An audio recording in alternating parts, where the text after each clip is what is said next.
नमस्कार दोस्तों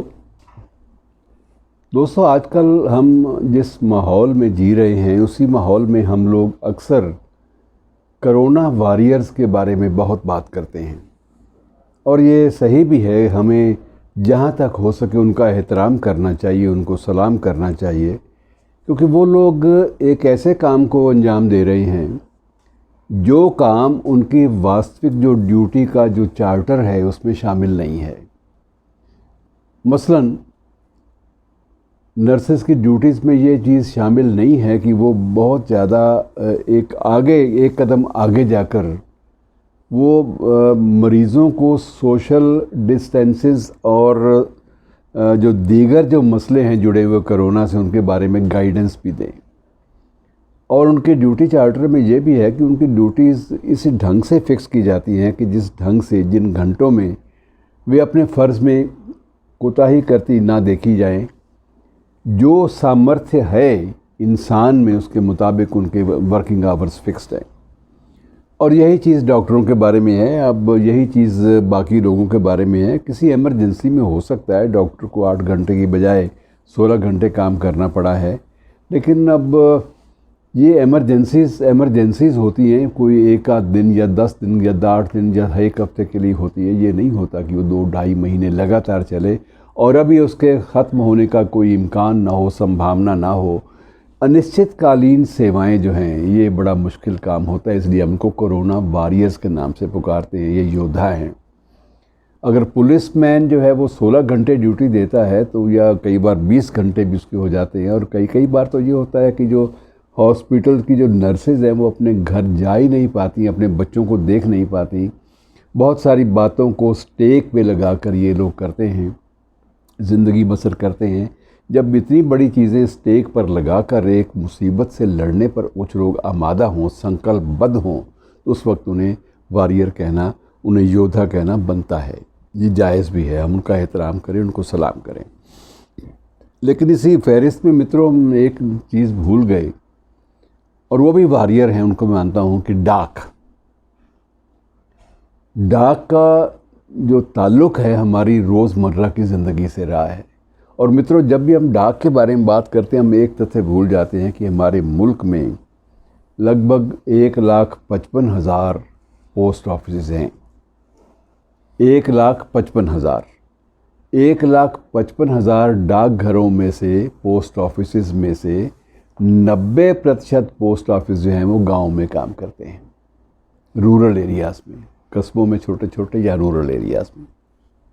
और उनकी ज़िम्मेदारी बढ़ जाती है, उनसे तवक्को बहुत की जाती है, उनकी उम्मीद लगाई जाती है, उनकी राह देखी जाती है। बावजूद कोरोना के इस पाबंदियों से भरे हुए माहौल के उन लोगों से तवक्को की जाती है कि वो डाक पहुंचाने का, डाक सिर्फ उन्होंने डाक नहीं पहुंचानी बल्कि उन्होंने बहुत सारी और चीज़ें भी करनी है। रेलवे मेल सर्विस जो है वो अपने आप रेलवे का एक डाक पोस्ट ऑफिस का एक अंग है। उसके माध्यम से दवाइयाँ भी एक जगह से दूसरी जगह पहुंचनी है, मास्क भी एक जगह से दूसरी जगह पहुंचनी है। बहुत सारे उपकरण हैं जो आरएमएस के ज़रिए पहुंच रहे हैं।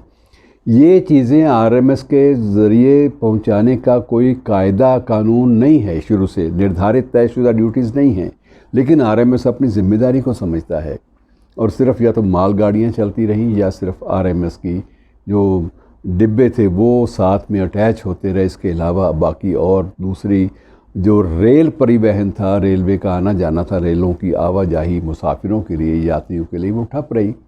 और अभी शुरुआत थोड़ी सी हुई है, लेकिन अभी भी आम तौर पर जो रूटीन की गाड़ियाँ हैं वो नहीं चल पा रही हैं। अभी सिर्फ मज़दूरों के लिए कुछ गाड़ियाँ शुरू हुई हैं, कुछ और आगे धीरे धीरे शुरू होंगी और वक्त अभी लगेगा दोबारा नए सिरे से रेल व्यवस्था को पटरी पर लाने में। लेकिन डाक की जिम्मेदारी ख़त्म नहीं होती। और डाक की जब बात करते हैं मित्रों तो उसमें ये बात आप ध्यान रखिए कि औसतन जो सरकारी आंकड़े मैं बता रहा हूँ कि औसतन 23,350 किलोमीटर पैदल चलकर डाकिये देश भर में डाक बांटते हैं। और ये प्रतिदिन की बात है, मैं एक दिन की बात कर रहा हूँ, ये आंकड़ा सिर्फ एक दिन का है। और इन गाड़ियों से तकरीबन 75 मीट्रिक टन डाक के पार्सल वो ढोए जाते हैं और 17,182 जो बैग हैं औसतन प्रतिदिन एक स्थान से दूसरे स्थान, एक शहर से दूसरे शहर, एक गांव से दूसरे गांव पहुंचाए जाते हैं। और डाकिये जो हैं वो हमारी ज़िंदगी का एक हिस्सा रहे हैं और वो लगातार चलता है सिलसिला। वो सिलसिला ठप नहीं हुआ। वो अब मनी ऑर्डर हमने देखा नहीं होगा, मनी ऑर्डर का जो परफॉर्मा है वो हमारी शायद नई पीढ़ी ने देखा भी ना हो, लेकिन मनी ऑर्डर कभी ज़िंदगी का एक हिस्सा रहा है। मनी ऑर्डर भर के पैसे भेजना, एम्प्लॉइज़ अपने दूर दराज गांव में पैसे भेजता है, मज़दूर जो है वो मनी ऑर्डर के रास्ते से ही, मनी ऑर्डर के द्वारा ही अपने वो गांव में पैसे भेजता रहा है। अब तक चलता रहा है सिलसिला, क्योंकि हर गांव में बैंकिंग व्यवस्था नहीं होती, और बैंकिंग व्यवस्था होती भी है तो बैंक वाले काउंटर पे आए आदमी का स्वागत करते हैं, उसको घर देने नहीं जाते। और ये डाक तो ऐसी चीज़ है कि डाकिया जो है घर पैसे गिन कर, वो बेशक अच्छी तरह से पानी से गिने या वैसे गिने, वो गिन कर बेचारा जो पाने वाला है, जो पाने वाली बुढ़िया है, जो पाने वाला बूढ़ा है, पैसों को पाने वाला, जिसके नाम उसके बच्चों ने पैसे भेजे हैं दूर दराज से, उनको देते वक्त उसके चेहरे पे भी एक तस्कीन होती है कि मैं एक नेक काम कर रहा हूँ, और लेते वक्त भी जो है वो भी आसान बंद होते हैं कि ये देखो इतनी कड़ी धूप में, इतनी सख्त पाबंदियों वाली ज़िंदगी में भी ये आदमी हमारे तक पहुंचा है, और ये मित्रों पहुंच रहा है। और ऐसे जो डाक कर्मी, इनको भी सलाम बनता है। ये भी वॉरियर हैं, ये भी अपनी ज़िम्मेदारी को समझते हैं कि इन दिनों में जब पूरा देश संकट में है, हमें सोशल डिस्टेंसिंग का पाठ पढ़ाया जा रहा है हर रोज़, हमें हाथ मिलाने की मनाही है, हमें 6 फुट का फासला रखने की हिदायत दी गई है। इन सारी कड़ी हिदायतों के बावजूद ये लोग पहुंचते हैं अपने गंतव्य स्थल पर, अपनी मंजिल पर, अपने एड्रेस पर, और वहाँ जाकर चीज़ें डिलीवर करते हैं। उससे पहले उनकी सॉर्टिंग होती है और सारा प्रोसेस चलता है। मित्रों, याद आ गई बात, एक पिछले एपिसोड में आपसे जिक्र किया था कि ये रेलवे वालों के आरएमएस का या डाक का क्या महत्व है। आपको एक बार बताया भी था कि पाकिस्तान में एक रेल दुर्घटनाग्रस्त हो गई थी आरएमएस की, और वो दुर्घटनाग्रस्त रेल जो थी वो पूरी की पूरी एक नदी में जा गिरी, तह पे चली गई, और उसका कोई अता पता नहीं चल पाया। मुसाफिर भी डूब गए, रेलवे के डब्बे भी डूब गए, आरएमएस के डब्बे भी डूब गए। और कुछ सालों के बाद जब पानी का बहाव बदला और सतह पे आई रेल, तो उसमें सिर्फ एक चीज़ सुरक्षित थी, कोई इंसान नहीं सुरक्षित था, कोई चीज़ सुरक्षित नहीं थी, कोई पुर्जा सुरक्षित नहीं था, सिर्फ आरएमएस के गनी बैग सुरक्षित थे।